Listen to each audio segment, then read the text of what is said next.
Hello and welcome to World in 2 Minutes, brought to you by TRTworld.com. Let's take a look at this hour's developing stories.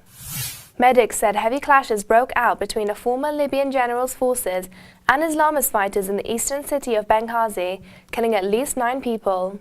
Armed militants are trying to prise Benghazi's civilian and military airport from the control of government troops allied to former army general Khalifa Haftar, one of several conflicts gripping Libya 3 years after the ousting of Muammar Gaddafi.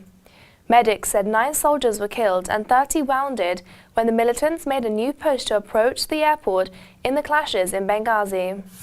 Canadian Foreign Affairs Minister John Baird announced that his country is adding to the sanctions it has imposed against Russia in order to further condemn the actions of Vladimir Putin's regime.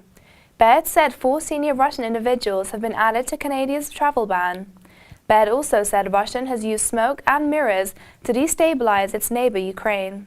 Foreign Minister added Russia has not only withdrawn its support for pro-Russian rebels in eastern Ukraine, but even today Russia announced a surge of troops in Crimea. President Barack Obama will send 3,000 troops to West Africa to build treatment clinics and train health workers to try to halt the spread of the deadly Ebola virus. The U.S. planned a dramatic increase from Washington's initial response last week, won praise from aid workers and officials in the region. But health experts said it was still not enough to contain the epidemic, which is quickly growing and has caused the local healthcare systems to buckle from the strain.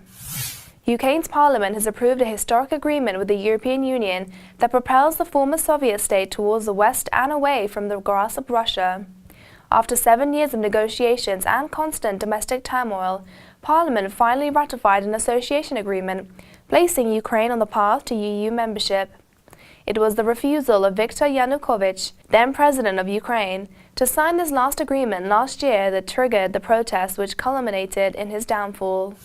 And that's it for this hour's session of World in 2 Minutes. You can check back with us at TRTworld.com once every 2 hours for more stories.